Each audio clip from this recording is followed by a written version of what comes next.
श्री सूत जी कहते हैं परीक्षित जी का जन्म हुआ, बड़ा उत्सव मनाया गया, लेकिन धीरे धीरे जब समय व्यतीत हुआ सज्जनों, विदुर जी महाराज ने आकर के धृतराष्ट्र महाराज और महारानी गांधारी से कहा, कब तक पड़े रहोगे यहां? इस राज्य के प्रलोभन ने, इस संसार के विषय भोगों ने आपको इतना इसमें आसक्त कर दिया है, इस राज्य सुख के कारण तुम्हें अपने 100 पुत्रों की मृत्यु भी याद नहीं रही। जिस भीमसेन की गदा ने तुम्हारे 100 पुत्रों का चूर्ण बना दिया, उसी भीम के द्वारा डाले हुए टुकड़ों पर जीवन यापन कर रहे हो। क्यों? क्योंकि तुम इस राज्य को नहीं छोड़ना चाहते, इस भवन में से बाहर नहीं निकलना चाहते। अरे क्या करोगे, पूरा जीवन बीत गया। हर व्यक्ति के पास में एक निर्धारित समय होता है। पढ़ाई का समय अलग है, संसार के कार्य करने का समय अलग है, भोजन करने का समय अलग है, निद्रा लेने का समय अलग है। परंतु पूरा समय ही केवल विषय भोगों में व्यतीत कर दोगे तो मरने के बाद भी वही जीवन में लगा रहेगा।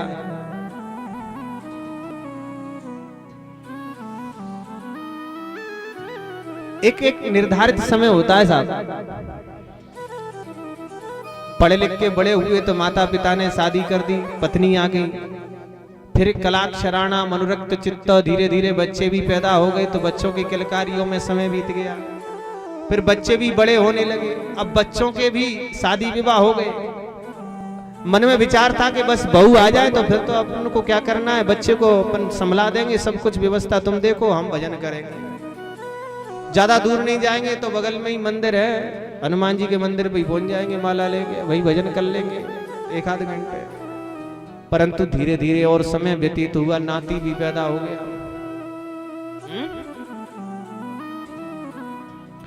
अब नन्ना सा नाती बाबा ने गोदी में बिठा ला।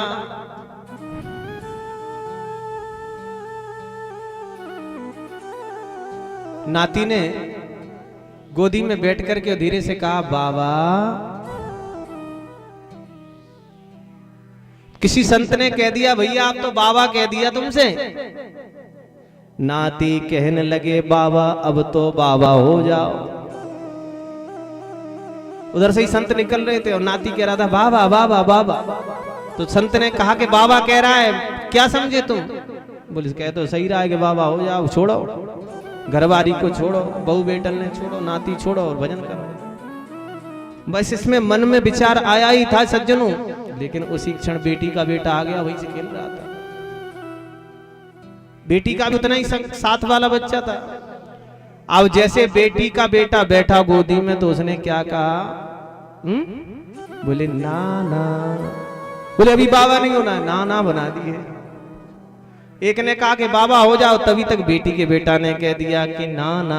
बोले कलाक्षराणा मनोरक्त चित्ता, एक ने तो कह दिया बाबा, दूसरे ने कह दिया ना ना। सो बोले अभी तो हम नाना ही हैं, अभी बाबा कहाँ है, अभी तो चलेगा। और चलते चलते एक दिन वो आया कि दिखना बंद, सुनना बंद, और जयराम जी की हो गई।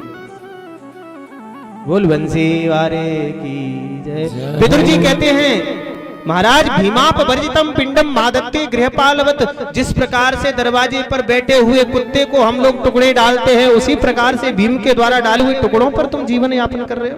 क्या करोगे इस देह का, क्या करोगे इस राज्य का, जिस राज्य के कारण तुम्हारे 100 पुत्रों का विनाश हो गया। छोड़ो, निकलो बाहर। महाराज धृतराष्ट्र महारानी गांधारी को लेकर के विदुर जी चले गए रात्रि में। प्रातःकाल युधिष्ठिर महाराज ने देखा, न माता है न पिता है। नारद जी महाराज आ गए, प्रभु माता पिता जाने कहां चले गए, पता नहीं। अपने पुत्रों के मर जाने के कारण अत्यंत दुखी होकर के कहीं प्राणांत तो नहीं कर लिया, कहीं गंगा जी में डुबकी तो नहीं लगा दी। नारद जी कहते हैं, राजन यदि ईश्वर वसम जगत, ये संसार तो ईश्वर के हाथ में है। आज से 5वें दिन महाराज धृतराष्ट्र भगवान में विलीन हो जाएंगे।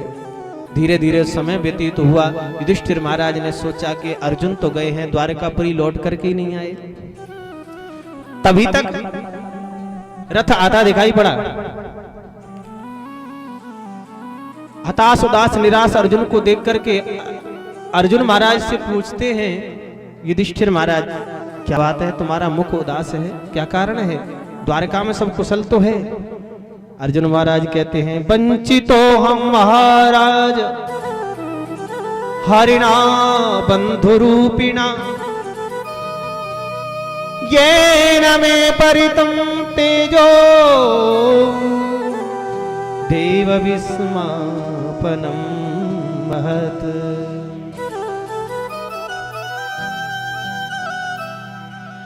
आज हमारे प्रभु द्वारकाधीश द्वारका को छोड़ करके चले गए। इस बात को सुनते ही पांडवों ने तुरंत राजा परीक्षित बना दिए और पांचों पांडव द्रौपदी जी के साथ में स्वर्गारोहण कर गए, स्वर्ग के लिए प्रस्थान किए। सशरीर केवल युधिष्ठिर महाराज स्वर्ग में पहुंचे, परीक्षित जी राजा बन गए और राजा बनकर के धर्म के साथ प्रजा का पालन करते हैं। दिग्विजय के समय एक गाय और एक बैल को आपस में वार्ता करते हुए देखा। वहीं पर एक काला काला पुरुष दिखाई पड़ा। ये उस बैल के टूटे हुए पैर को भी तोड़ना चाहता था। ये बैल कौन है? ये बैल है धर्म। सतयुग में 4 पैर होते हैं धर्म के, विद्या दान तप और सत्य। आपने बैल के पैर तो देखे होंगे, 4 होते हैं। ये बैल साक्षात धर्म है। सतयुग में 4 पैर होते हैं, विद्या दान तप और सत्य। त्रेता में 3 रह जाते हैं, द्वापर में 2 रह जाते हैं, और अपन लोग जिस युग में रहते हैं इसका नाम क्या है? कलयुग। कलयुग है कि नहीं? कलयुग में धर्म का एक ही चरण होता है।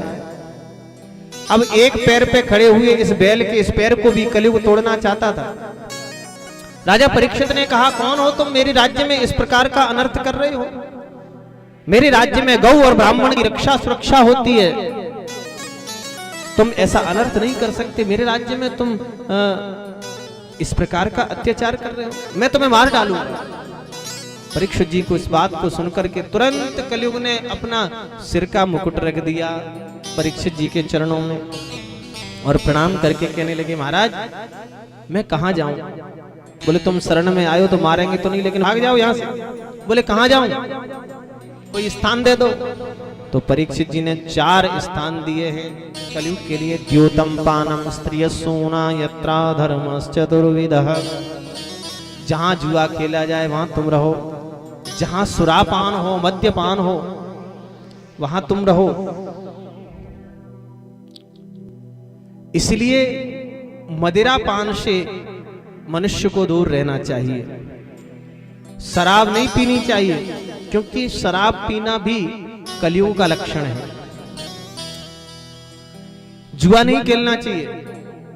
अच्छा, इससे फायदा किसको हुआ? किसी को नहीं हुआ। किसी जुआरी का आपने घर बसा हुआ नहीं देखा होगा।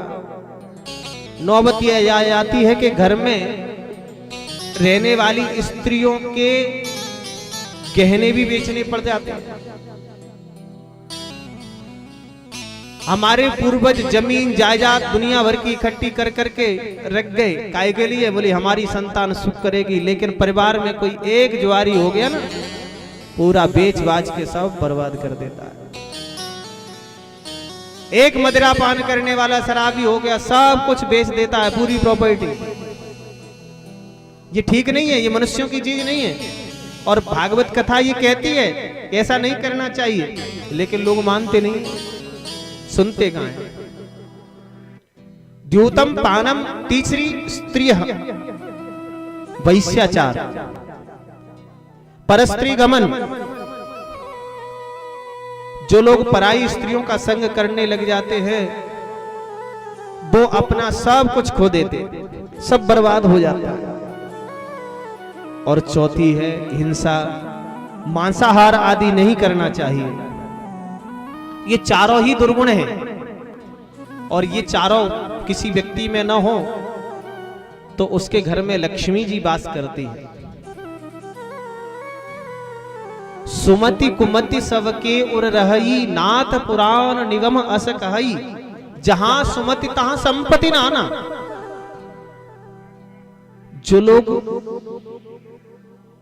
धर्म के आश्रय से जीवन चलाते हैं ना, जो जानते हैं कि ये गलत कार्य है, हमको ये नहीं करना, जहां सुमति से चलते हैं लोग, तो वहां पर जहां सुमति तहां संपत्ति नाना, जिसके घर में सुमति रहती है वहां सुख रहता है, शांति रहती है, धन रहता है, व्यवस्थाएं रहती हैं।